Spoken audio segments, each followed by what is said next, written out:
हंस का अर्थ होता है कि दूध और पानी को छान के और यथार्थ वस्तु को ग्रहण कर ले, जल को छोड़ देता है। हंस एक पक्षी होता है, उसमें गुण दिया है भगवान ने कि आप एक गिलास दूध में एक गिलास जल डालकर उसके सामने रख दो पात्र में, उसमें से वो चोंच डबो करके दूध पी लेगा और जल शेष रह जाएगा। उसको ऐसी दया करी दाता ने उसके ऊपर।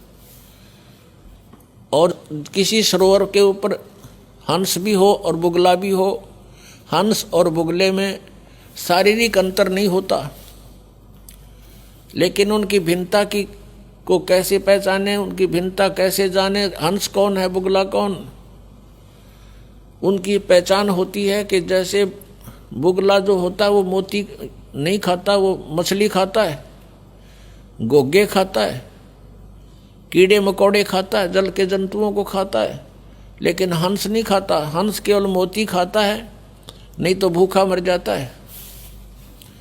तो कहने का भाव ये है, विकार तो ये मछली और अन्य कीट समझो, और निर्विकार यानी जो बुराइयां ना करे, बीड़ी शराब मांस तम्बाकू चोरी जारी ठगी बकवाद, ये ना करने वाला हंस होता है, और ऐसे करता है वो बुगला होता है।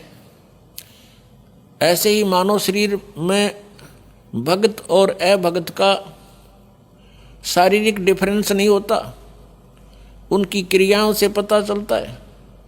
तो हमने क्या कहा गरीबदास साहिब जी ने कि राम सुमर राम सुमर हंसा।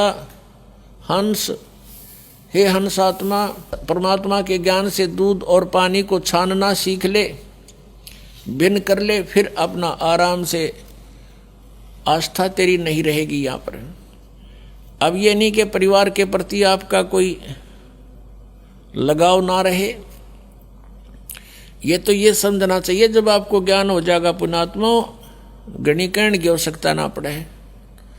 हम अज्ञानतावश फंसे हुए यहाँ पर, अज्ञानतावश हम एक दूसरे को अपना मानकर अपनी मूर्खता जाहिर कर रहे हैं, प्रकट कर रहे हैं।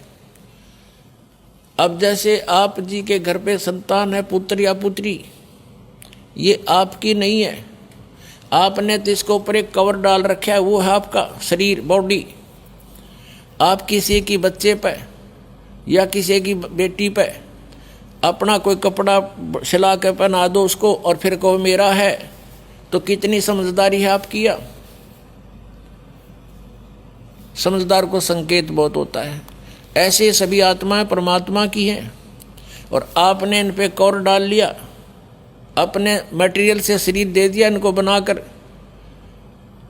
लेकिन फिर इनको अपना मान लिया।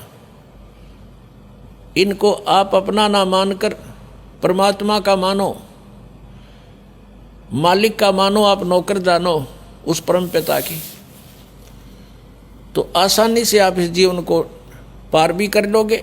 भगवान से डरते हुए आपने इनके साथ रहना है कि मालिक के बच्चे की आत्मा नहीं दुखानी चाहिए। आप नौकर हो उस परम पिता के और ये बच्चे हैं उस भगवान के, आप उनके नौकर लगा रखे हो। आपको धन दिया है इनके लिए, इनको पढ़ाने को, लिखाने का, अच्छे कपड़े पहनाने का और प्यार से रखने के लिए आपकी ड्यूटी है। इनका प्रत्येक कार्य आप करो भगवान से डर के कि भगवान के बच्चे हैं, और जितना आपको उस मालिक ने आपको इनके लिए धन दिया उसको उतने ही एवरेज से व्यय करो, एक्स्ट्रा मत करो, और उसी में से आपका धर्म पुण्य भी आप करो। तो ये ज्ञान आपको धीरे धीरे होगा, कहने से नहीं होता, एक दो बार में भी नहीं बात याद दस्ती, क्योंकि हमारे ऊपर इन तीनों भगवानों का, तीनों प्रभुओं के अंदर से निकल रहे इन गुणों का विशेष प्रेशर है, बहुत जबरदस्त इफेक्ट है। तो धीरे धीरे ये ज्ञान सुनने से, परमात्मा के मंत्र, एंटीबायोटिक, ये कैप्सूल खाने से, तो ये नशा और ये इनका प्रभाव हमारे ऊपर से कम होगा।